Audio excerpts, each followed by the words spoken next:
এই জেনারেশনকে কে বুঝাবে যে মোবাইল থেকে দূরে থাকতে হবে?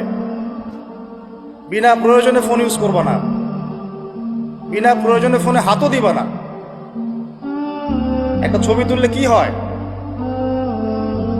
হাজারে আসওয়াদ, গুনাহ মাফ হয়। একটা ছবি তুললে কি গুনাহ মাফ হয়? কোনো নেকি হয়? এটা কি পরকালে সুপারিশ করবে? এই মোবাইলের আসক্তির কারণে এই যুব সমাজের চিন্তার ক্ষমতা নষ্ট হয়ে গেছে। বিশ্বাস করেন আমার কথা? আমার কথা বিশ্বাস করেন। এই মোবাইল আসক্তির কারণে এই যুব সমাজ আর চিন্তাই করতে পারে না। সারা দিন ফোনে ব্যস্ত, সারাটা দিন সময় পাইলেই ফোন। ফোনে কি?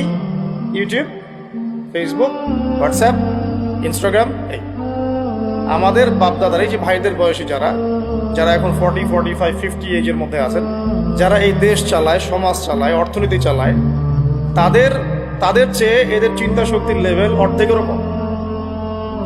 আমি আপনাদেরকে গ্যারান্টি দিচ্ছি, এখন যদি আরেকটা মুক্তিযুদ্ধ হয়, আল্লাহ না করুক, তাহলে এই তরুণ প্রজন্ম কিচ্ছু করতে পারবে। আপনি আমার কথা বিশ্বাস করেন।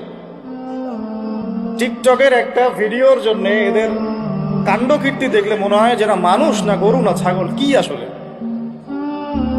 আর আমরা তো ঢাকা শহরের মতো শহরে থাকি, একটা টিকটকের ভিডিও বানানোর জন্য এরা যে কি করে চিন্তাই করতে পারবে। কাপড় ভুলছে একটা টিকটকের ভিডিও করার।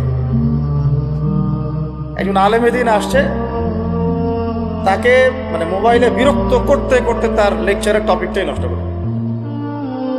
আর আমরা যে ওস্তাদদের কাছে পড়াশোনা করি, আমি জীবনে আমার ওস্তাদকে এটা বলার সাহসই পাই নাই, ওস্তাদ আপনার সাথে একটা ছবি তোলা যাবে? আমি আল্লাহর কসম করে বলছি, আমি এই পর্যন্ত, আর আমি যার কথা বলছি তিনি এই উপমহাদেশের অন্যতম একজন শ্রেষ্ঠ মুহাদ্দিস।